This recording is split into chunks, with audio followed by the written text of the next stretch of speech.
Alors, Monsieur Atebi, bonjour. Bonjour. Alors, vous êtes député au Parlement de Côte d'Ivoire, vous êtes actuellement à Paris. Nous sommes le 5 avril, la situation est dans un état critique à Abidjan. À votre avis, pourquoi est-ce que la France et Nicolas Sarkozy soutiennent le président Ouattara? Pour des raisons que beaucoup ignorent, mais qui n'ont rien à voir avec des soucis démocratiques. M. Ouattara et M. Sarkozy se connaissent depuis très longtemps. Ils ont des affaires ensemble.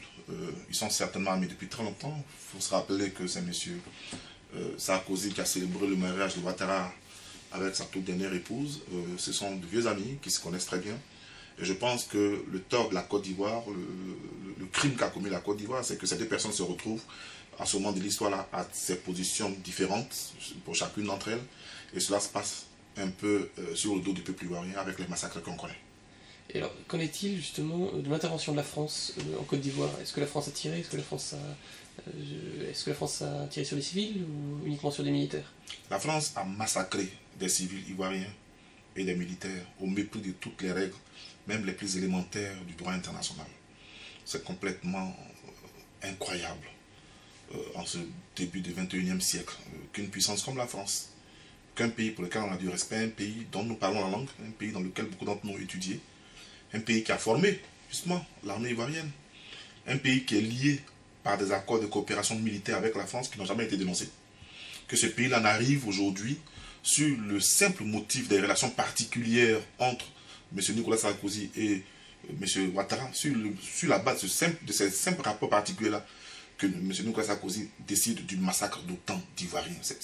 C'est un cauchemar et on se demande si on n'est pas en train de tarder à nous réveiller de ce cauchemar-là. Donc le massacre a bel et bien lieu. Pour l'instant, les tirs ont arrêté, des tractations sont en cours, comme on le dit, mais Laurent Gbagbo n'est pas homme à capituler. Et je pense que peut-être que le prix à payer sera plus fort, mais au bout du compte, le peuple ivoirien sera un peuple libre et souverain.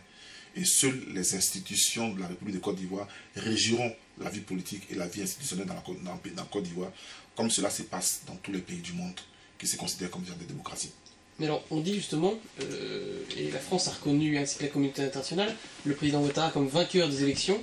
La commission électorale indépendante l'a reconnu.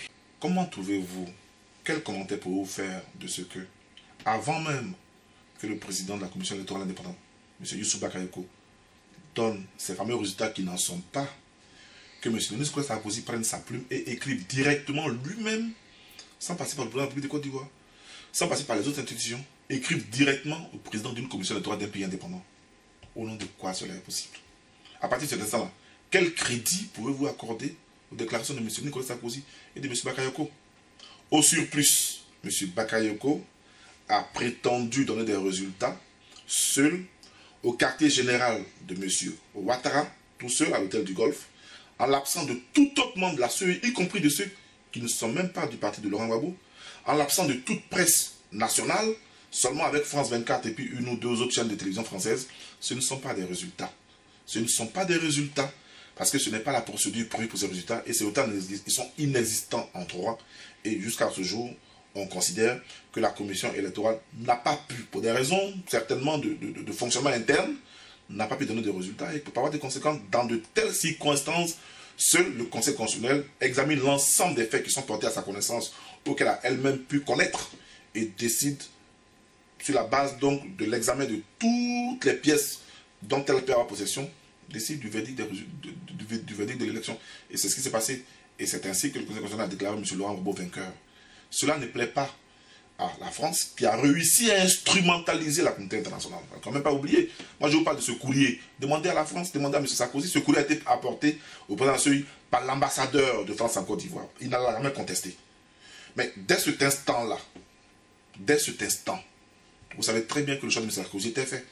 Et que par avoir des conséquences, le choix de Sarkozy étant fait, il ne peut donc pas dire que les résultats donnés par la commission des droits dans les conditions que je viens de décrire sont crédibles et doivent, de ce fait-là, être reconnus par la communauté internationale. Comme la communauté internationale, c'est le club des grands de ce monde, bon, M. Sarkozy a fait son choix et il a réussi à convaincre les autres de le suivre dans son choix. Et c'est ce qui se passe. Mais ce choix se fait au mépris des règles qui régissent les décisions de la Côte d'Ivoire, au mépris des règles les plus élémentaires qui régissent le fonctionnement de l'État. Et le peuple ivoirien, peut-être, va se soumettre, comme on a été soumis sous la colonisation ou sous l'esclavage. Peut-être bien que l'argument de la force finira par l'emporter, mais le fait est que, en droit, et sur la base des règles qui doivent régir les rapports dans les États entre les institutions et les hommes qui les incarnent, M. Alassane Ouattara n'est pas élu président de la République de Côte d'Ivoire. Et donc vous accusez Nicolas Sarkozy en fait d'avoir fait pression sur la commission électorale indépendante. Il a fait plus que pression. Il a instrumentalisé. Il a exercé un chantage odieux sur le président de la commission électorale. Mais pourquoi, à votre avis, dès qu'il a donné ses résultats, il a mis ses réfugiés en France? Il n'y a pas un autre pays dans le monde où il aurait pu aller.